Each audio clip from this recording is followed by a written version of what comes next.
चलिए आज हम लोग क्लास 7 का अध्याय 5 भौतिक परिवर्तन और रासायनिक परिवर्तन, इसमें भौतिक परिवर्तन हम लोग कल पढ़ लिए थे।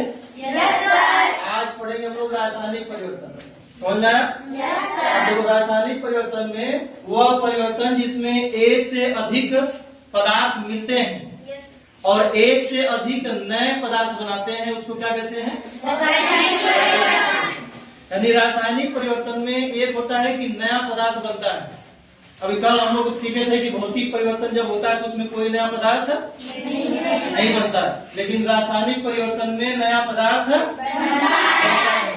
और इसमें नया पदार्थ जो बनता है तो मूल पदार्थ से भिन्न होता है।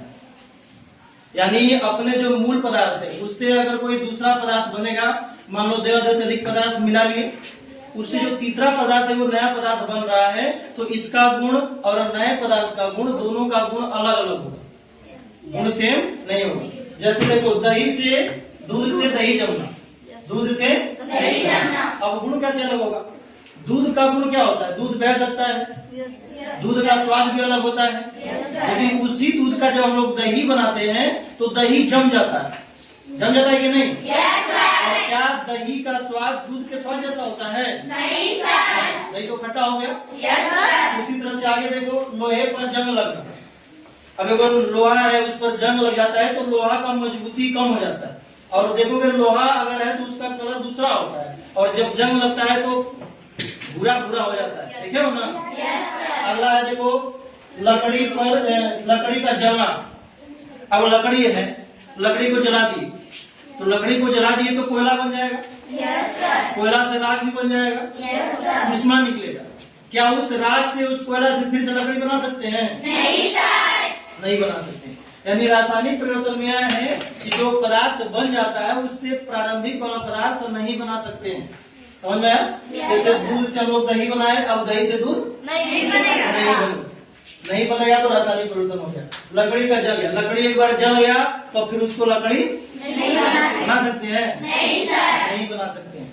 लेकिन भौतिक परिवर्तन में क्या था कि बनने के बाद उसमें तो कोई नया पदार्थ बनता नहीं है, उसमें उत्क्रमणीय गुण होता है, मतलब उल्टा हो सकता है। जैसे पानी से बर्फ बनाए, अपनी बर्फ से पानी बना सकते हैं, तो उसमें भौतिक परिवर्तन हो जाएगा कि पहले पानी लिए, पानी से बर्फ बना दिए, अब बर्फ से क्या बना दिए? पानी बना दिए, तो वो हो गया भौतिक परिवर्तन। कि जो पहले था वो फिर बना दिए तो भौतिक परिवर्तन।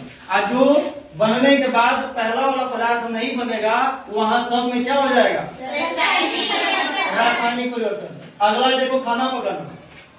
चावल ही है, चावल कच्चा चावल, उसको पका दिए तो बन गया चावल ना। अब क्या उस बने हुए चावल से फिर चावल बना सकते हैं? नहीं बना सकते। अब तो बेकार हो जाएगा ना, हो जाएगा, बेकार हो जाएगा।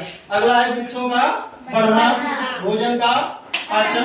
भोजन एक बार पच गया तो फिर वो पूरा पच ही गया, दोबारा से उसको निकाल के भोजन नहीं बना सकते हैं। आगे क्या देखो, अगरबत्ती का अगरबत्ती जला देंगे, राख हो जाएगा। क्या उस राख से अगरबत्ती बना सकते हैं? नहीं बना सकते।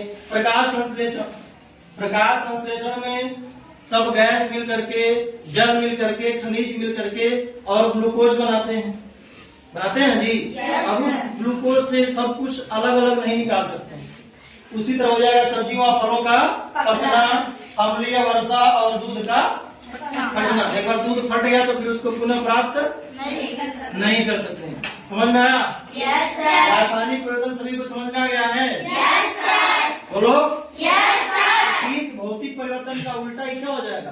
रासायनिक परिवर्तन। भौतिक परिवर्तन में कोई नया पदार्थ नहीं बनता है, रासायनिक परिवर्तन में नया पदार्थ बनता है। भौतिक परिवर्तन में मूल पदार्थ को प्राप्त किया जा सकता है, लेकिन रासायनिक परिवर्तन में मूल पदार्थ को प्राप्त नहीं किया जा सकता है। समझ में आ गया सभी को? Yes sir. इसको कोई दिक्कत नहीं सर।